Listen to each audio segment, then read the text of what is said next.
Youth అనే కొత్త Tamil dubbing cinema Telugu రాష్ట్రాల్లో రిలీజ్ అయి నిన్న సోమవారంతో 4 రోజులు కంప్లీట్ అయింది. ఈ 4 రోజుల గ్రాస్ కలెక్షన్స్ చూస్తే తెలుగు రాష్ట్రాల్లో ఈ సినిమా 3 కోట్లు గ్రాస్ కలెక్ట్ చేసింది. అందులో థియేటర్లో రెంట్లు, గవర్నమెంట్ ట్యాక్స్లు, ఖర్చులని పోను. డిస్ట్రిబ్యూటర్ షేర్ వచ్చేసి 1.5 కోటి ఉంది. ఈ సినిమా తెలుగులో హిట్ అవ్వాలి అంటే 3 కోట్లు షేర్ రావాలి. అందులో 50% అంటే 1.5 కోటి వెనక్కి వచ్చింది మొదటి 4 రోజుల్లో. మరో 1.5 కోటి షేర్ వెనక్కి వస్తే సినిమా హిట్ అవుతుంది తెలుగు రాష్ట్రాల్లో. 1.5 కోటి షేర్ రావాలంటే మరో 3 కోట్లు అవసరం పడుతుంది. మరి హిట్ అవుతుందో లేదో తెలీదు. బట్ తమిళ్లో మాత్రం సినిమా ఆల్రెడీ హిట్ అయింది. సినిమా అక్కడ ఒక వారం ముందే రిలీజ్ అయింది. 12 రోజులు అయింది తమిళనాడులో ఈ సినిమా 37 కోట్లు గ్రాస్ కలెక్ట్ చేసింది. ఆ తర్వాత తమిళ వర్షన్ కర్ణాటకలో 3 కోట్లు గ్రాస్ కలెక్ట్ చేసింది.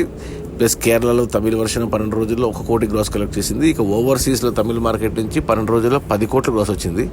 ఇప్పుడు మన తెలుగు రాష్ట్రాల్లో 4 రోజుల్లో 3 కోట్లు, అలా టోటల్గా 12 రోజుల్లో ఈ సినిమా అన్ని భాషలు కలుపుకుంటే తమిళ తెలుగు కలుపుకొని చూసుకుంటే 54 కోట్లు గ్రాస్. ఒక చిన్న సినిమా, ఎవరో హీరో అంటే ఊరు పేరు తెలియని సినిమా 54 కోట్ల గ్రాస్ కలెక్షన్ అద్భుతం అని చెప్పాలి. ఇక ఈ 54 కోట్ల గ్రాస్లో థియేటర్ల రెంట్లు, గవర్నమెంట్ ట్యాక్స్లు, ఖర్చులని పోను. డిస్ట్రిబ్యూటర్ షేర్ వచ్చేసి 26 కోట్లు ఉంది. ఈ సినిమాను డిస్ట్రిబ్యూటర్ తమిళనాడుకి 12 కోట్ల కొన్నారు. 12 కోట్లకు కొంటే 14 కోట్లు లాభం వచ్చి సినిమా డబుల్ బ్లాక్ బస్టర్ అయింది తమిళనాడులో. ఇప్పుడు తెలుగులో హిట్ అవ్వాలి. తెలుగులో కొద్ది కష్టం. ఇంకా 3 కోట్ల గ్రాస్ రావాలి, 1 కోటి షేర్ రావాలి. బట్ చెప్పలేం.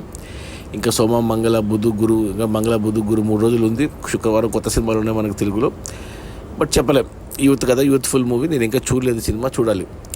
అది మన యూత్ అనే కొత్త తమిళ డబ్బింగ్ సినిమా. కెన్ హీరో, కెన్ డైరెక్టర్ అతనే. మన నారప్ప సినిమాలో వెంకటేష్ కొడుగ్గా చేశాడు, తమిళ్లో కూడా అతనే చేశాడు.